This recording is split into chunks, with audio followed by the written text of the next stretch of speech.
What is going on, guys? I hope that everyone is doing well.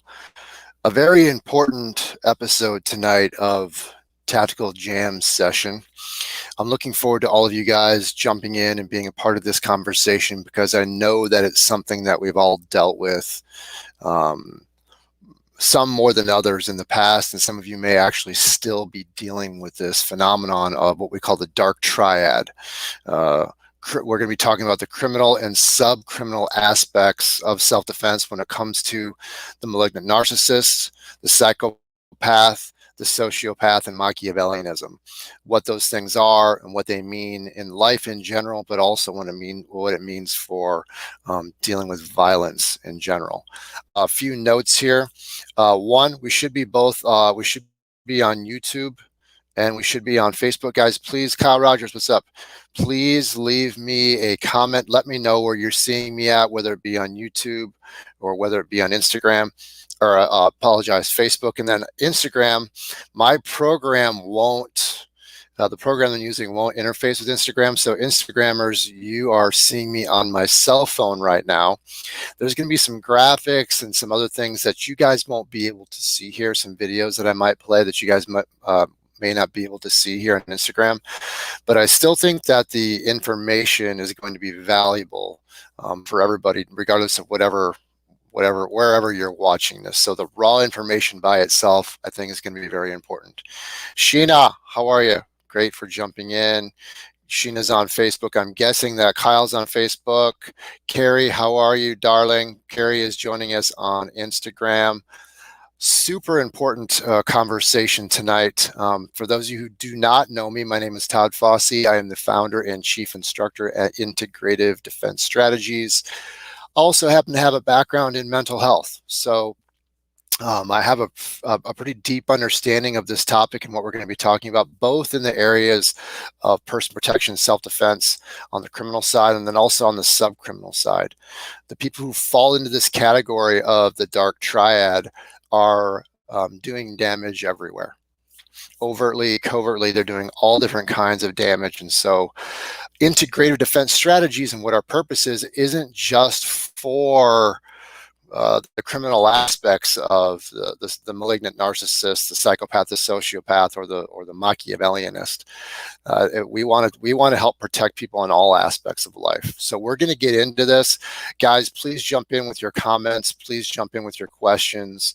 It's going to help me. All right, we're going to be doing sort of a 30,000 foot overview on this. Okay, there's no way that we can do a super deep dive, but it'll give me a feel for where you guys are at, so that I can help guide this conversation. And I want everyone to be jumping in and being a contributor here. Garrett, what's up, buddy? Great to have you. Good to know you're on Facebook. Spencer, glad to have you. Spencer is on YouTube. Some orders of business that I want to get out of the way first. Let's see here. Bear with me. I'm new to this software. Okay. For those of you who are on Instagram, you can't see this. I just pulled up a graphic for the Guardian Conference. I will be teaching at the Guardian Conference September 17th through the 19th of this year in Oklahoma City at the Oklahoma City Gun Club. This is going to be awesome. 24 plus hours of world-class firearms instruction. I will be teaching the weapons-based combatives portion of this conference. So myself, I'll be there, Todd Fossey, teaching weapons-based combatives, along with Larry Vickers, Spencer Keepers, Riley Bowman, Matt Little, Brian Eastridge, Steve Moses, Chuck Haggart will be teaching, Samuel Middlebrook, Brian McCaughlin, Hani Mahmoud, Andrew Branca will be teaching the legalities portion. And like I said, I will be teaching the weapons-based combatives. And then also something else, a little something for you. Another graphic on Instagram that you guys will not be able to see on this program here.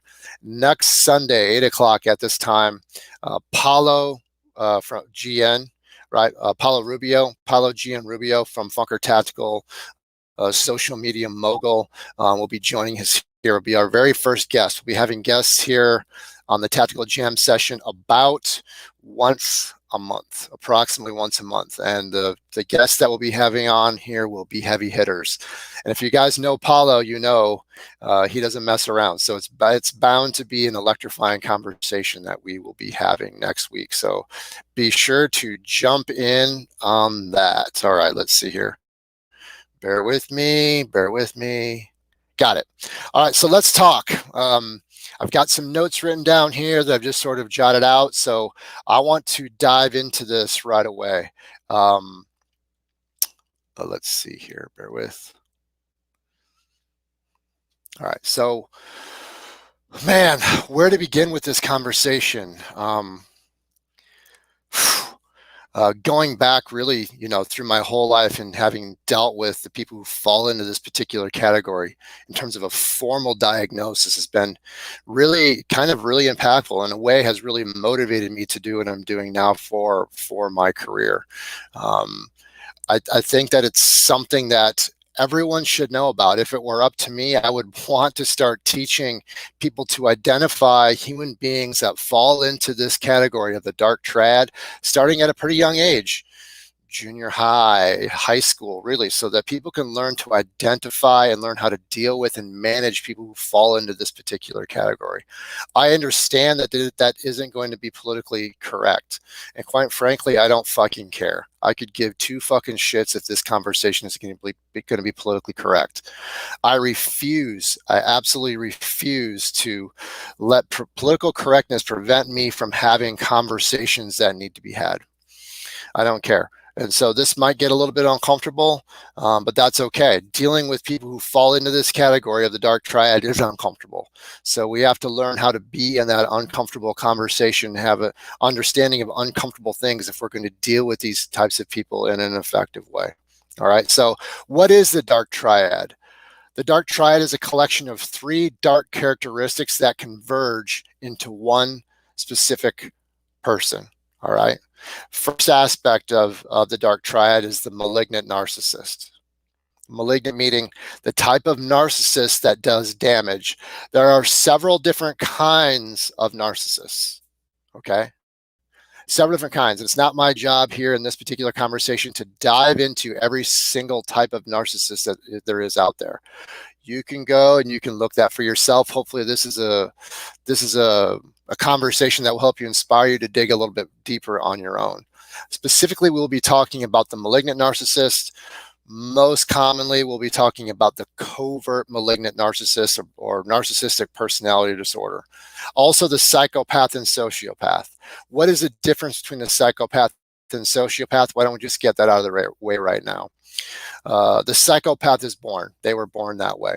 They were born with very clear differences, right, in terms of what's happening within their brain. We can talk a little bit more about that later. How does their brain process information, specifically when it comes to talking about how do they process information emotionally? And then there's a sociopath. The sociopath is made. So the psychopath is born and the sociopath is made. Outside of that, the characteristics are very difficult to distinguish. And then the Machiavellianists, what are they? They are the people who are going to be pursuing the ruthless pursuit of power. They're your megalomaniacs. The psychopaths, the main characteristic to look for are people who are totally and completely void of empathy. All right. And the narcissist is the person who's going to be attention seeking to the point where it's doing damage to everybody else. And they have no choice. They have no choice. They live through the energy of narcissistic supply. Now, is there overlap between those 3? Of course there are. Well, I want you to understand that there is overlap between those 3. All right. These traits can stand alone and they can overlap and they can all converge, but rarely are these clear cut and rarely are they mutually exclusive. Now, something else I want to say about this, for those of you who are interested in exploring this conversation, is that most people are going to have these characteristics on some level. However, when we're talking about the dark triad, we're talking about them being present at a high level on a continuum. This is important.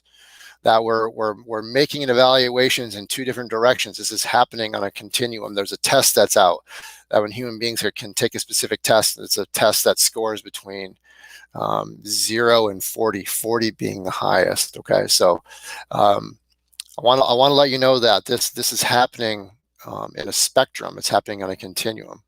So just because you recognize some of these traits in yourself or someone else doesn't mean that's what you are. It doesn't mean that this is what someone else is. It just means that they have some of these specific characteristics. To be honest with you, most of us do. And when we're talking about narcissism, there are aspects of narcissism that are positive. We have to be intellectually honest about that. I also want to be honest about the fact that there are positive narcissists. They're not all narcissists are going to be malignant. So again, something else for us to keep in mind as we move through this conversation. Okay, so I do want to say this also. If you're curious about whether or not you are a narcissist, the very fact that you're willing to recognize and admit that you have some of these traits in yourself is a strong indication that that's what you are not. Okay, the malignant narcissist, the psychopath, and the sociopath really, especially when they get higher on the spectrum, it makes it very difficult for them to have any level of self-awareness. Okay, so the very fact that you're asking yourself that question, that you're being self-critical to that extent, is probably a strong indication that you don't fall into the category of the dark triad, the malignant narcissist, the psychopath, the sociopath, or the Machiavellianist. So just because you're showing a level of self-awareness, right, that most people don't have. Most people have a collection of these traits, but very low on the continuum. For example, you may be a little bit narcissistic, but that doesn't mean that you have malignant narcissistic personality disorder. I want to let everybody know and understand that when I'm talking about this now, we will be specifically talking about how this ties into personal protection and self-defense and dealing with these different types of people all throughout different aspects of your life. Okay. So just because a person is another thing I want you to keep in mind is just because a person is being narcissistic doesn't mean that's what they are. Even the best people in the world from time to time can sort of display narcissism, but that doesn't make them a diagnosable narcissist, right? Just because someone is being unempathetic, that doesn't mean that that's what they are. Now I want to throw out this definition right away in terms of what do I mean by empathetic or unempathetic, and what are we talking about in terms of empathy here on the professional side of things. When I'm talking about empathy in this particular category, it means that these people, one, they're completely void of empathy. They're not even capable of it. They can feign empathy. We'll talk about that later. They can pretend it, and they can pretend it very well. But that's not what I'm talking about. I'm talking about a person that literally cannot see things from another person's point of view. I'm talking about a person who can literally not feel things from another person's point of view. They're incapable of having empathy. They are locked into one point of view and one point of view only, and one experience and one experience only, and that is their own. Okay. The other end of the spectrum is going to be the empath. The empath is a highly sensitive person, or an HSP, a highly sensitive person, and they go through life constantly feeling other people's feelings and thinking other people's thoughts. Myself, I fall into the category of an empath. So empaths fall into the opposite spectrum of the malignant narcissist. Okay, they tend to be highly sensitive people in that way. The kind of person that, like, God, how the hell did they know that? How do they read my mind? How are they so intuitive in terms of what I'm feeling? That would be that would be an example of an empath. Okay. Also, just because a person is being shrewd, that doesn't mean that that's what they are. They just happen to be being shrewd in that moment. So we don't want to take one specific moment in a person's life and paint them with that entire brush. That's not going to be fair to anybody. All right. I've never seen the dark triad presented in a way that describes violent crime. I want everybody to know that. That doesn't mean that it isn't out there. That doesn't mean that somebody else hasn't made this connection. Okay, this is just what makes sense to me. I'm talking about how we take these characteristics characteristics in human beings and tying them into violent crime. Carrie, for sure, you are most definitely an empath. Okay. Oh, Carrie's on both. Carrie's on both. All right. So she's messaging me on Facebook and she's messaging me on social media because she is a social media guru. All right. These characteristics can present in a way that is clinical and they can present in a way that is subclinical. All right. These characteristics can present in a way that is criminal, and these characteristics can present in a way that is subcriminal. I want to let you know something about people who fall into this dark triad area. In their mind, they believe that just because they haven't been caught or haven't gone to jail means that they are not a criminal. Okay, that's the kind of mental gymnastics that they go through. That's kind of a rationalization that they go through. Man, these types of people are so, I'll just say it, they're just fucking twisted. These types of people are really twisted, and they are, I'll just come right out and say it right now. I really do think that the world would be a much better place if we just didn't even have them, or if they were like locked up somewhere. I mean, I think that Earth would be sort of a form of heaven if we didn't have to deal with these types of people. All right. These characteristics that we're going to be going over are oftentimes presented in a way that is subtle at first, and then gradually present themselves in a more and more obvious way over time.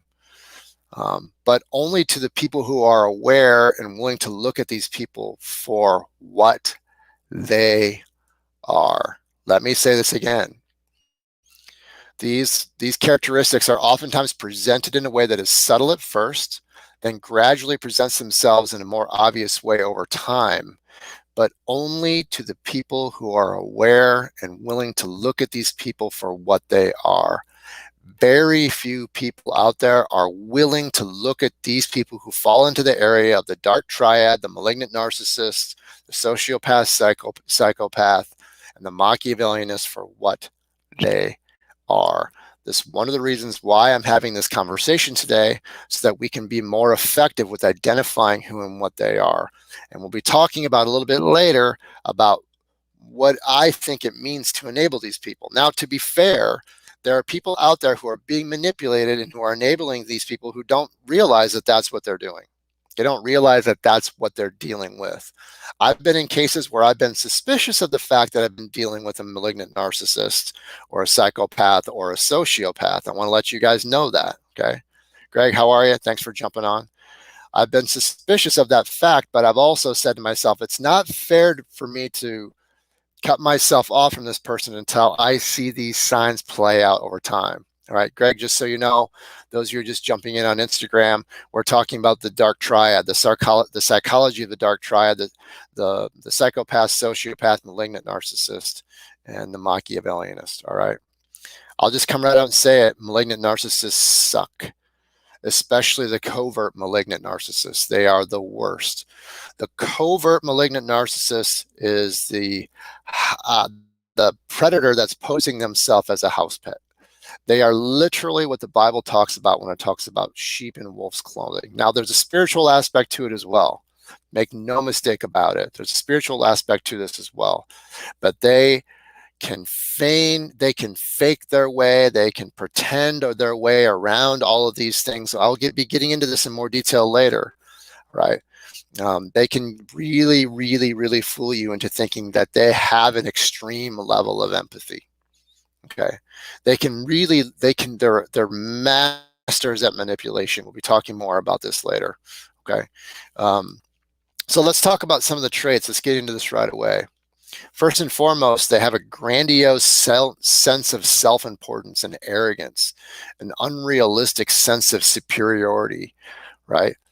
Like I said, there are different types of we're talking about the narcissist now, the malignant narcissist. Okay, they live in a fantasy world that supports their delusion of grandeur. Anything that threatens to burst that fantasy bubble is met with extreme defensiveness and rage. If you unmask them, they will go out of their way to destroy you and to destroy your reputation. Look, I just happen to be one of these people who's good at identifying them. and I happen to be one of these people that's not afraid to unmask these people. Okay. I'm not afraid to go to war with most of them. I just don't, but just how I'm made. Okay. They are the bullies of the world. And I'm just not afraid to call them out and call them what they are. I'm not afraid to call them up publicly. I'm not afraid to call them out publicly or privately. I'm not afraid to call them out to their face. I'm just not afraid to unmask these people. Now, there are ways to do it. There are ways to deal with them. There are ways to use their characteristics against them. I want you to know that. But for most people, I don't recommend it. We'll talk about how I recommend dealing with these different types of people later. But we want to be very clear about what these different characteristics are. The next characteristic is the need for constant praise and admiration. They literally live on gathering a stable of admirers, also known as narcissistic supply. They have to have it, and they cannot live without it, period. This is one of the things I want to let you guys know about in terms of identifying it. They have to have a stable of admirers. They have to have narcissistic supply. One of the differences between the psychopath, the sociopath, and the Machiavellianist or the megalomaniac is they don't need to have narcissistic supply. They don't mind having it, but they don't need to have the narcissistic supply of admirers. It is literally a drug to them. Think of narcissistic supply as a drug to the malignant narcissist. If they don't have their drug, they will go through such horrific withdrawal that they feel as though they will die. That's why they will go to great lengths to make sure that they have this stable of admirers or narcissistic supply. They surround themselves with people who are willing to cater to their obsessive craving for affirmation. Relationships are one-sided, personally and professionally. This is a very important part of identifying these people that I want you to understand. The relationships are one-sided, personally and professionally. They don't, and if they do pretend like they're caring, it's only for their own gain. All right. So that's an important characteristic for you to watch out for. They are masters of exploitation. The name of the game is this when it comes to the malignant narcissists. You will allow them to exploit you to the point of ruin, or they will destroy you. That's the name of the game. You either allow the narcissist to exploit you, or they will go out of their way. They will go through walls to destroy you. It's very, very important that we keep this in mind. Okay. If there's ever an interrupt in the diminishment of the admirer's attention and praise, the narcissist treats it as betrayal. Let me say that again. If there's ever an interrupt or diminishment in the admirer's attention and praise, the narcissist treats it as betrayal. How dare you not praise me? How dare you not start yourself on fire to keep me warm? That is literally how they see it. It is literally how they experience it. Their sense of entitlement is so unbelievably overblown. It's the name of the game. They literally feel as though they are entitled and they are so superior to you that they are entitled to take everything that you have and everything that you own because they see themselves as special. They expect favorable treatment. They truly believe that whatever they want, they should get. They automatically believe others should comply with their very wish and whim. If you have the nerve to defy their will or selfishly ask for something in return, prepare yourself for some sort of retaliation. Let me just share with you guys a professional story. I've had several professional interactions with people who fall into the dark triad, and I'll just come out and say it. The firearms industry, training industry, is filled with them, and to be honest with you, so is the martial arts training industry. Here's my observation, my anecdotal observation of the firearms training industry and the martial arts training industry is that you have two extremes. You have the malignant narcissist and you have the empath that are the opposite. Okay. And I see very little in between. It's just the nature of the industry.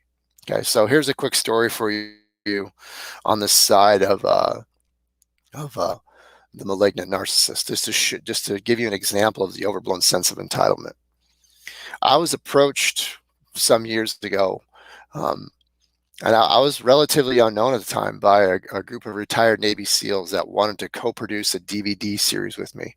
They wanted me to co-create the curriculum and co-produce this DVD series with them. I spent several months negotiating this, several $1,000s with my lawyer, developing a contract for this. Worked really hard to develop my relationship and get it to the point where this deal could happen. I have something that I like to do whenever I learn something from somebody. I like to give them credit where credit is due. So if I'm making a DVD, for example, or I'm making a video, if there's something I learned from somebody, I'll publicly acknowledge where I learned this particular skill set from. So, and I reached, so the people that I learned different things from that I was going to be demonstrating or talking about in this DVD series, I reached out to them to ask their blessing for me to give them credit and to use the method or the technique that they had taught me. So I reached out to this one particular person about this, asking for his blessing on sharing a series of techniques that I had learned from him. And his response was, well, since you learn these things from me, I really think that I should be the one in the video. And I really feel strongly that this deal should be mine. This should be my deal, and I should be the one to appear in the videos. He said this is kind of a high profile project, and I really feel as though I'm the one who should be in it. So I was like, what are you talking about? Right? I mean, I don't have to give you credit for these things, right? That's what I'm thinking to myself. I'm doing this because I want to give credit where credit is due, but I don't have to give you credit. He just would not take no for an answer. No, this isn't going to be your project. This is going to be my project. So I said, well, I'll tell you what, I'll talk with the guys I'm co-producing this project with, and we'll see how they think about it. And then he backed off, and he realized that he would be unmasked and he would be embarrassed by his behavior. I could go on and on and on and on and on with several stories like this. Okay. But it was obviously it was a pretty strong clue, pretty strong indicator. They are masters of exploitation. They are highly manipulative. They are unable to identify the thoughts and feelings of others, and they lack empathy. They are void of empathy.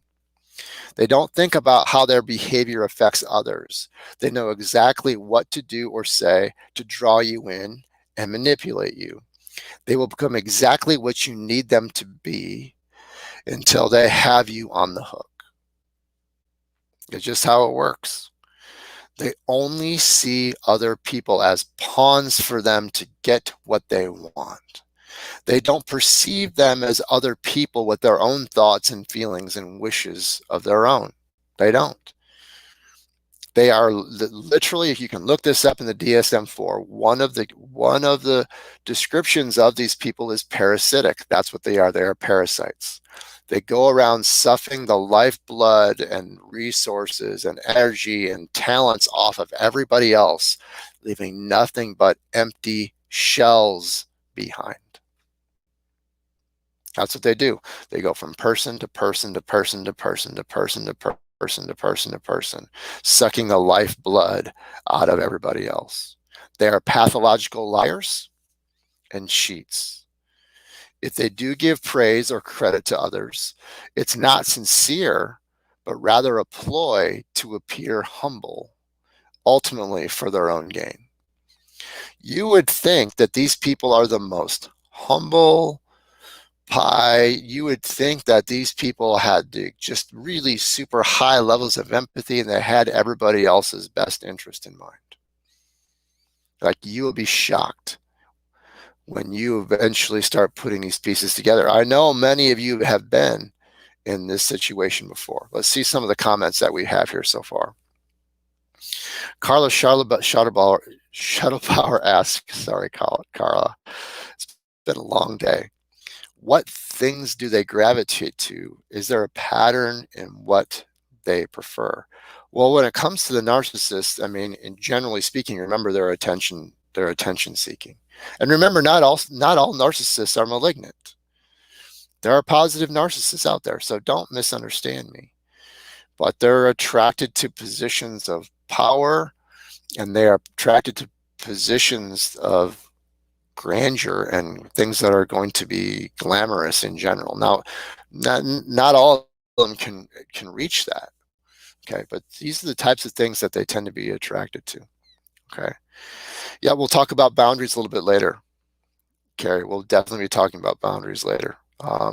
Sonny asks, are you saying there are such folks in the training field industry? With a wink. Yeah, right. Um, um, frequently demeans, intimidates, and bullies or belittles others.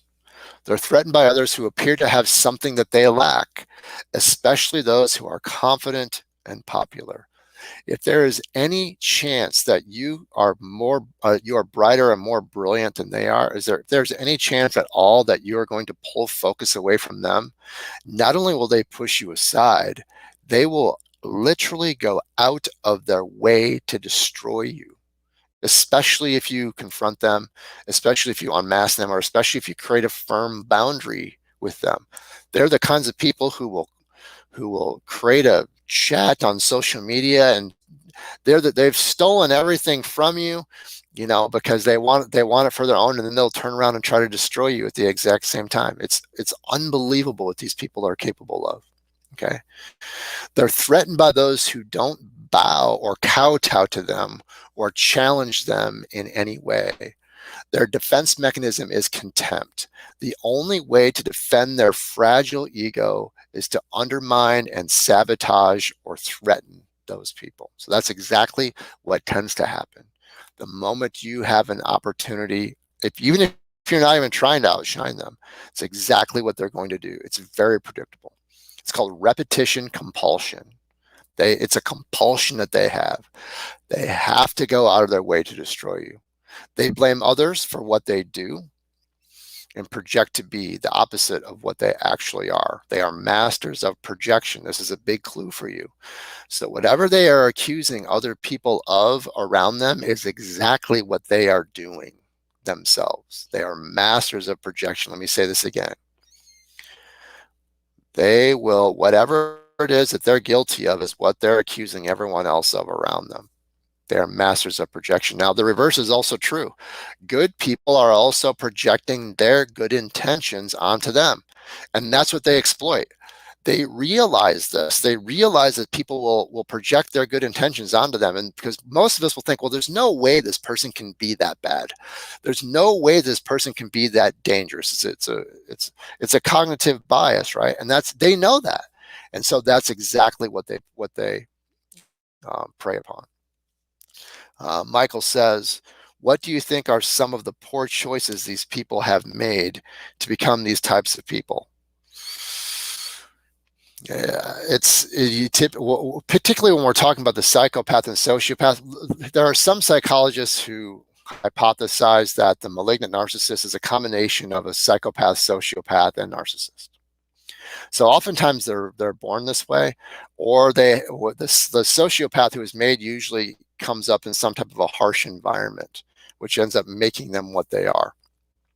Literally, the structures of their brain are different. They are different people. They are like they're like a reptile. They're like freaking reptilian. They are cold-blooded. And even though they can play that they're not. So it isn't necessarily about the choices that they've made. It's what they are. And oftentimes what happens is people think that they can change them into becoming something different than what they are, right? They want to make the predator into a cute little kitten, right? They want this barracuda to be a cute little kitten. And there's no way that I shouldn't say there's no way that there's going to happen. I have my opinion in terms of what I think. There's only one thing that can change these people. In terms of treatment, in terms of therapy, here's what the research shows. The research shows that people who fall into this category who receive treatment get worse. On the criminal side of things, they have a much higher probability of recurrence. Literally. The way that they rationalize it, one way that they'll rationalize it is if they get treatment, they think, well, I've received treatment, so they're just that much more entitled. That's what they are. Or what they do is, okay, they'll figure out how they're being identified so that they can mask that even more. So they become even, the research shows they get even worse after they've received treatment. There's just not, I'll just tell you, you guys know that I am, yeah, Kimberly, you're right, to protect themselves. You guys know I'm a devout Christian, and it is in my opinion, personally, professionally, it is in my opinion, there's only one thing that can change these people, and that's the Holy Spirit. That's it. That's the only thing that I can possibly think of that will change what these people who fall into this category into something else. They can be transformed in the twinkling of an eye, just like everybody else, just like the rest of us, right? We can be transformed in the twinkling of an eye by the Holy Spirit. Unfortunately, I don't think that they are willing to humble themselves enough for it to happen, but it can happen. It's just extremely rare. It's an absolute waste of time for us as human beings to try to change these people. Sonny says, what do you think the percentage of such characters in the industry is so disproportionately high? I think that people, they seek out to repeat their traumas. And so people who experience trauma in their life are attracted to industries that are traumatic. Not exclusively. I mean, in my case, I could say that for myself. You know, I had a series of pretty serious traumatic experiences throughout the course of my life that incorporated violence, pain and violence. And so I tend to be very comfortable in pain and violence. It just so happened that I turned out to be an empath instead of a malignant narcissist or a psychopath or a sociopath. You know, for me, it's all about, and I'm not trying to aggrandize myself, I'm just sharing through my own story. For me, it's really about how can I serve? How can I serve others? It's one of the ways to, we want to find out, are these people out to serve and help others, or are they out to be self-serving? That's my goal. My goal is to help others. And so that's probably one of the things that attracted them to this, is that they had a series of traumatic experiences and violent experiences, and so they're drawn to it. And it also happens that oftentimes, those traumatic experiences can also create the sociopath and the malignant narcissist. That's my hypothesis. I'm sure there are people out there that have researched this. I don't know, but that's my theory. That's my hypothesis anyway. Okay. The next thing is they perceive kindness as weakness. They only understand two things. They only understand strength, and they only understand weakness. That's it. So if you project weakness to them, they're going to find a way to own you. They're going to find a way to exploit you with everything that they've got. Also, if you project strength too, they might do the same thing. But oftentimes, if you project strength, if you project confidence and self-certainty, they'll avoid you. They'll avoid you. Most of the time, they will avoid you. They'll groom you also. Guys, we could go on for years about this. This is just a quick overview, but they will groom you toward what they want you to be and what they want from you. We've talked about that a little bit earlier in this talk. Don't fall for it. Don't project your good intentions onto bad people. These people tend to be very magnetic and charming, but the charm is superficial. The charm isn't real. They're glib. Okay. They can, can they be charming. Okay. They can fake humility and empathy in a way that is staggeringly convincing. As a person who's trained to identify these people, I've been fooled by them. They are chameleons. They can become whatever you want them to become, whatever you need them to become, they can become. And they can fool even the most savvy professional at times. I mean, be very careful. It's why these people are most easily identified over time. Okay. Others are attracted to their superficial charm and false sense of confidence. It's easy to get caught up in their web by dangling the carrot that leads you to believe your life will improve because of them, but it'll cost you. That's what they'll do. They'll dangle the carrot. I just had another professional experience with a person who falls into this category pretty clearly. And I remember going through, the experience, the professional grooming experience with them. And I remember saying to my wife, I feel like I'm being groomed. I need to be careful here. I had been warned. I had been warned by other people about this person, but I wanted to find out for myself. I said to other people, I hear you, but the moment I have to see it, I can't I can't just go by what somebody's reputation is, because now what if there are other narcissists out there that are intentionally destroying somebody's reputation when they're a good person? So I felt as though I needed to wait and see it for myself, and I told everybody who had warned me, the moment I see it, I'm gone, and that's what I do. The moment I see it, I'm gone. I'm out. I'm out. I'll confront them, and I'm out, and that's what I did. They don't believe you that that's what you'll do. So they said, they said to me, shut up about your politics, right? Or you're going to be ruining these opportunities that are coming your way. I'm like, well, I'm not going to shut up about my politics. I'm not going to shut up about anything. I only answer to one person. That's the big man upstairs. I don't answer to you.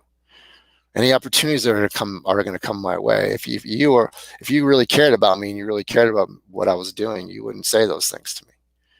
So I walked. It was that simple. It's easy to get caught in their web as they dangle the carrot, so be careful about that. Don't ever ask them to do anything for you or allow them to do you a favor for you, because you will owe them everything in return. And I sort of tongue-in-cheek here wrote, you will owe them everything that you have, your life, your loved ones, everything that you own, including your firstborn. They literally feel as though if they do a favor for you, now you are internally indebted to them. We all know the types. Kimmy says, I needed this conversation years ago. Thanks, Michael. Appreciate that, buddy. Yeah, I mean, that's why we're having this conversation. I want to warn people about these types of people. They will take, and take more. They will snoop, stalk, and barge without invitation. They will steal your ideas and work and package them as their own without batting an eye. Something you should know about, especially after you've done everything you can to cut yourself off from these types of people. They're stalkers. They will stalk you. They will stalk you on social media. They will stalk you in any way, shape, or form that they can. That's what they do. And they will overtly find ways to destroy you if you don't allow them to take advantage of you. Set healthy boundaries and see how they respond. People ask me this all the time. What's a way that I can test them out? Set a healthy boundary that somebody with empathy will identify and respect. That's how you'll know. If you set a healthy boundary, that's how you know. I do this all the time. I'll test people all the time just to find out, as my coach and mentor, Greg Nelson's, has written on the wall inside of his gym, opera non verba, deeds not words. Don't hear what they say, but watch what they do. Watch what they do and see if they're going to do it consistently. Will they respect your boundaries consistently? Say no. This is another way that I tested this last example that I gave this person in the industry with me. Is all I did was say no. They demanded something from me, and I said no. I wanted to see how they would respond. I called the poison pill. How do you know what's inside of a sponge? How do you know what's inside of a sponge? Squeeze it. Squeeze it a little bit. Create a firm boundary. Let it push up against something and see what comes out, what's on the inside. Disengage. Cut off all contact with a narcissist. Do everything you can to cut off all contact with them. You won't win the argument no matter how right you are.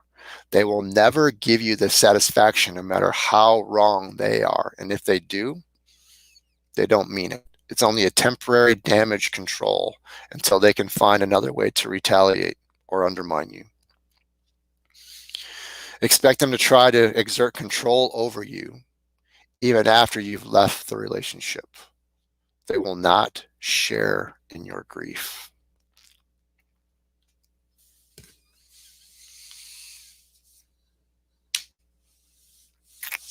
That's the jam. That's the jam with them. So let's talk a little bit more while there's overlap here. Again, let's talk a little bit more about the psychopaths and the sociopaths. The psychopaths and sociopaths lack empathy, guilt, and conscience or remorse. They have shallow affect typically, and shallow experiences of feeling or emotions. This is one of the things that I'll look for. The person I described earlier in the story with the Navy SEAL deal and all that, this person has a very shallow affect, meaning they're virtually non-expressive. Sometimes they can really put on a show and be extremely charismatic and expressive, but most of the time it's the same blank face over and over, same bland reactions over and over and over again. Somebody actually made a meme about it as thinking that it was cute as a joke, not realizing what they were actually saying about them, what they were actually pointing out about them. Shallow affect is a big clue. Okay, they have shallow experiences of feelings or emotions, yet they get satisfaction by observing the reactions of others, especially the suffering. They do feed on openness. You're right, Kimmy. They get satisfaction by observing the reactions of others because they don't have the same internal experience that others. So they will intentionally create this reaction so that they can observe this reaction. They have this really sick, weird, twisted way of getting satisfaction, some sort of internal satisfaction of watching other people react to them, to what they do. So do the best you can to not react to them. Don't give them that satisfaction. They tend to be very impulsive, and they have a weak ability to defer gratification and control their behavior. It's another characteristic that they have. Okay, they tend to be very impulsive, and they have a weak ability to defer gratification and control their behavior. Again, they have a superficial charm, but they're insincere. They tend to be irresponsible, and they have a failure to accept responsibility for their actions. They don't understand being accountable for their actions. And even if they do apologize, it's just to get them out of a tight spot for now until they can come back and retaliate later. Again, they tend to be very manipulative. They have a grandiose sense of self-worth, and they tend to be predatory and parasitic. So you can see where the overlap is between the malignant narcissist, the psychopath, and the sociopath. Estimates that between 5 and 20% of the population, yet more than 50% of white collar and violent crime are committed by the psychopaths, sociopaths, and malignant narcissists. Think about that. Between 5 and 20% of the population is committing more than 50% of the crimes. Again, psychopaths are born, sociopaths are made. Remember, it happens on a continuum. We talked about that earlier. Treatment is virtually ineffective. The research shows it actually makes them worse.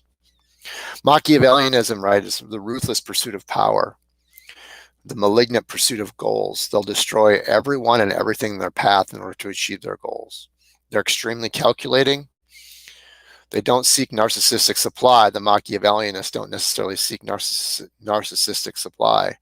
They may hide in the shadows, and they may even be reluctantly out in front. But narcissistic supply is not a necessity to the Machiavellianist. Okay, but again, you can see where this overlap is. They aren't mutually exclusive. They can be sort of comorbidic in a way, right? They can be working off of one another. It's a really interesting and sad phenomenon. So when it comes to violent crime, I hope that you see how these pieces work together. Does violent crime happen from people who don't fall into this category? Of course it does. But the majority of the time, the people that are going to be career criminals are going to fall into the category of the dark triad. That is in my observation anyway. So we want to observe their intent, right? Remember, they're going to have a difficult time managing their impulses. They have trouble regulating their emotions. They're going to have shallow affect. They're going to have a wooden or the same expression for everything. This is another sign of a pre-attack indicator, by the way. Remember, they don't respect boundaries.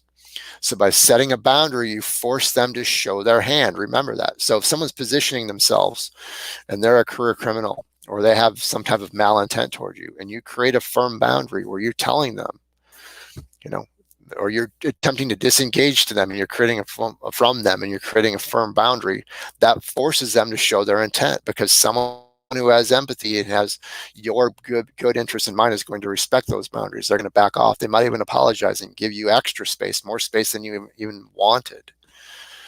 Okay, so something for you to keep a close eye on when it comes to a potentially violent encounter that's unfolding. That's why we spend so much time at IDS teaching our students to identify the 5 stages of violent crime and understanding the psychology of the dark triad. We feel strongly that people who are learning self-defense also have to understand the psychology of violence and how it works. And we could go on for hours and hours and hours about that, and perhaps we will in future episodes. But for now, we want to just touch on what are some of the basics. Be careful that you're not challenging them or insulting them interpersonally when dealing with a violent criminal. This is why they kill. There's been research done on this.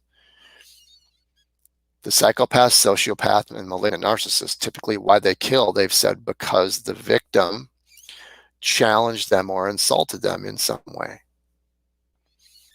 Challenge their perceived authority, challenge their ego. So typically that's why they took it to the next level of extreme harm or even murder. This is a part of what we call behavioral self-defense at IDS, is understanding how to use your behavior, your language, and your words to have sort of what's known as this verbal judo with them. So, verbal jujitsu, knowing how to deal with them both verbally and non-verbally. Remember, 93% of your communication is non-verbal. Okay. Again, another episode, another conversation that we can have, but I want you to understand that. So, as a general rule of thumb, when we're talking about scenario work, okay, it's important that we set the scenarios up so that the student is learning, but they don't look too good and they don't look too bad. Okay, we have one exception at IDS. That's if our students insult them, or if they're a super high level student. That's different.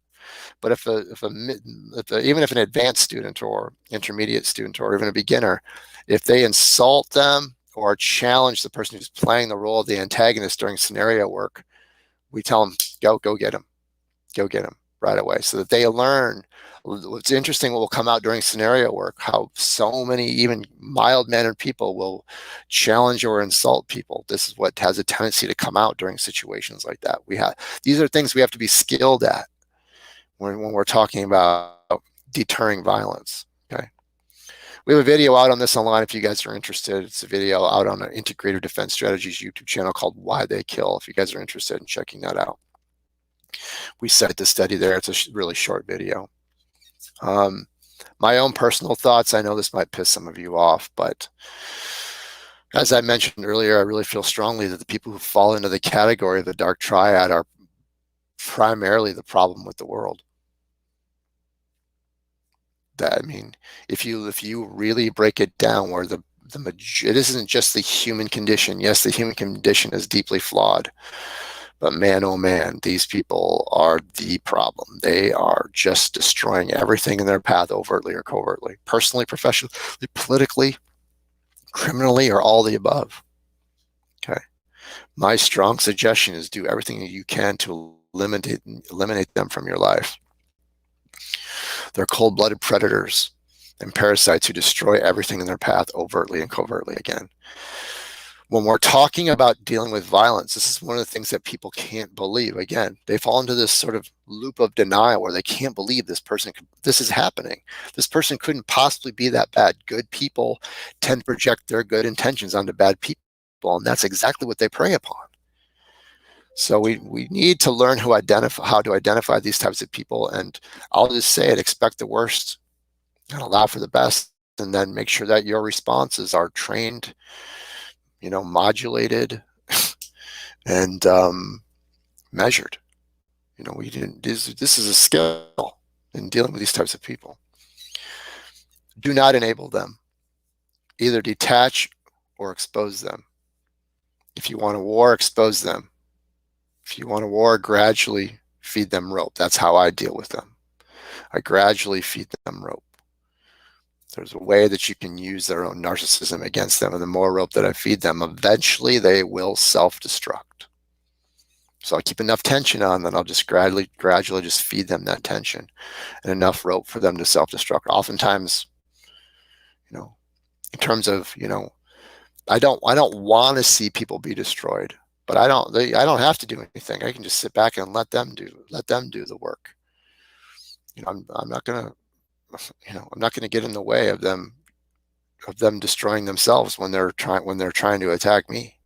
Over a long enough timeline, that's what they will do. We might think, oh, on the surface, everything looks all great and perfect and beautiful for them, but I promise you it's not.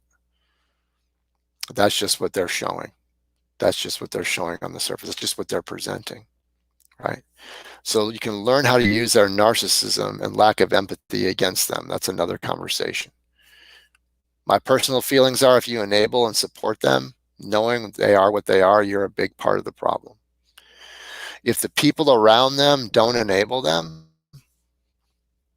oftentimes they can't be successful. They need that narcissistic supply. All right. If you want to win against these types of people, move on and live a happy and successful life. Go be successful. Go be happy. That's the thing that they hate the most. They hate the fact that you can go on and lead a successful and happy, fulfilled life without them. Their sense of entitlement is so great that they literally believe that you can't be a happy, fulfilled, and successful person without them being present in your life. Okay, so there are some thoughts, some preliminary thoughts, 30,000-foot view of the dark triad, the malignant narcissist, the psychopath, the sociopath, and the Machiavellianist that fall into this category of the dark triad. I know, I can just tell by the comments that we've had so far that you guys have had experiences with people like this, and probably maybe some of you are having experiences with people like this in your life. I don't know if you guys know this, but there are actually support groups out there for people who are dealing with what's called narcissistic abuse. They can really get in your head and they can really spin you around and make you think all kinds of crazy stuff about yourself and the world around you. So I'm just curious, what's that been like for you? What questions do you have for me that I can help offer some feedback on? Or how have you learned to deal with these and identify and deal with these people in the past? Any thoughts that anybody is having here? Let's see.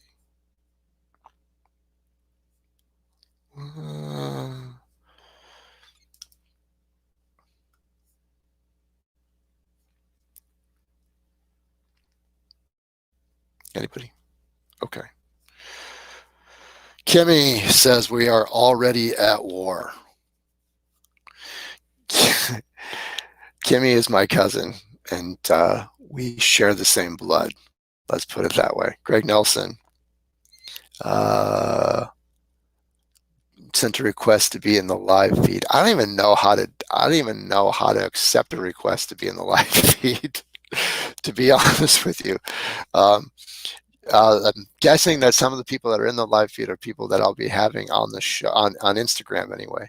There'll be people that I'll be inviting and asking to be on the show with me in the future. So if you have any questions, if you've requested me on the live feed, because I don't even know how to receive you into the live feed with me right now, please leave a question in text so I can help answer those questions for you.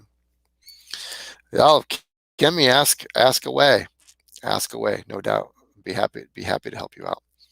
I had a thing here that showed me who is on here with me and who is not on here with me. Okay, guys. So I hope that you guys found this dialogue and this conversation on the dark triad helpful. I guess we still have some people on here, but I hope that you guys found this conversation helpful. I really do think it's really just so very important. Spencer says, what TTPs have you developed to counteract these dark triad actors when conducting business?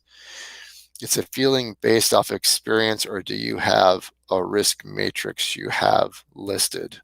Let me read the question again. This is a really great question. Thank you, Spencer, for the question. This is going to help some other people out. What TTPs have you developed to counteract these dark triad actors when conducting business? Is it a feeling based off of experience, or do you have a risk matrix you have listed? Let's talk about feeling based. That's first. Trust your gut. Trust your intuition. Trust that nagging little voice in the back of your head that you want to. Thanks, Greg. Trust that nagging little voice in the back of your head that you feel like you want to ignore or you aren't sure about. Pay close attention to that and then continue to make observations over time. Um, be cautious. Be cautious. Be careful. Um, be careful when you have these different types of sneaking suspicions. Trust your gut, trust your instincts. I know that most of you know what I'm talking about. I know that most of you know, man, if I just trusted my instinct, and that you've had that experience over and over and over again, and you've learned over time that that is correct. Your instincts are correct. Something isn't right. There isn't, we call it incontinuity. There isn't continuity there. Something is slightly off with how their behaviors and their words are matching up. Another thing that these people are really great at is they can be incredibly articulate. It's called, literally in psychology, it's called word salad. Like the way their use of language is phenomenal. Like they can paint a picture verbally, and they can paint a picture verbally that's just staggering. It's stunning how articulate they can be. So that's one, trust your gut. That's going to be really, really important. Understand what these different characteristics are that I've listed. Know what they are. Go back and watch this again. Go back and do your own research on the dark triad, the malignant narcissist, the psychopath, sociopath, and Machiavellianist, and learn what their characteristics, learn what their traits are, so that you can learn to identify them over time, because they will usually present themselves slowly over time. And then start to put out little boundaries. Start to squeeze them a little bit to see what kind of wants to come out. Say no from time to time and see if they respect your boundaries. You'll know pretty quickly if they just want to take from you or if they want to collaborate with you, right? If they want to have a level of synergy where this relationship is mutually beneficial.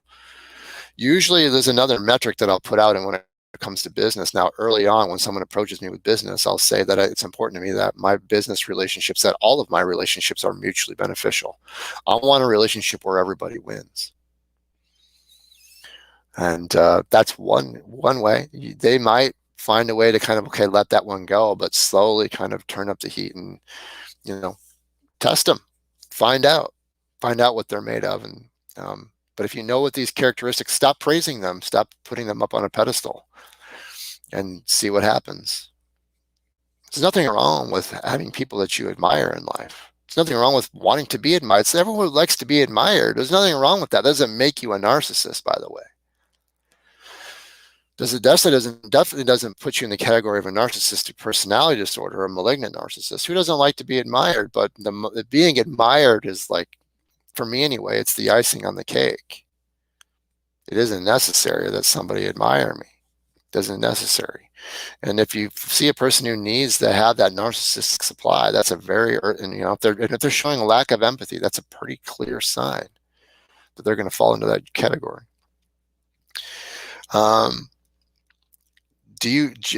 Garrett says, do you feel as if social media creates narcissistic impulses? I do. I think that social media creates narcissistic impulses, but that doesn't make a person a narcissistic personality disorder. It just means that it feeds narcissistic impulses. Those are two very different things. Do I think that social media can most certainly feed the narcissistic personality disorder? No question about that, and in general, but I don't believe as though it's accurate to say that it creates narcissists. It creates that it creates like a narcissistic personality disorder. I don't. I'll just come out and say it too. A lot of people have called Donald Trump a malignant narcissist. I think that Donald Trump has narcissistic characteristics, but looking at it from the trained eye, I'll tell you, the guy is much closer to an empath. who has some narcissistic characteristics, which we all have, Um, I don't see him as a narcissistic personality disorder. I'll just say it. I don't. I think it's irresponsible for people to diagnose him publicly as anything other than that, especially if they haven't had the opportunity to have prolonged interviewing processes, personal interviewing processes with him. That's to me is professionally irresponsible. Okay. Greg Nelson says boundaries. Yes, absolutely. Let's see. Okay. All right, guys. Any other questions before we wrap this up for the night? I hope that you guys have found this to be helpful, as it's just sort of a 30,000-foot view on this conversation. I think a lot of violence happens with people that we know. A lot of assaults happen with people that are close to us.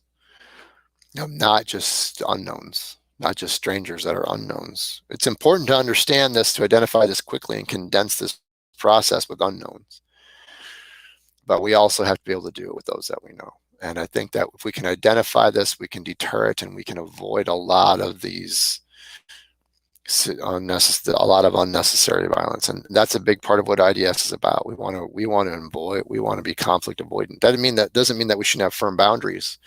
We definitely believe we should have firm and healthy boundaries, most definitely. But we gotta be aware of what this is. So that's why we're spending the time to share it with all of you. Quick reminder, next Sunday, 8:00 p.m., Paulo Rubio will be with us. Social media mogul from Funker Tactical, Aperture Fight Focus, and several other social media channels.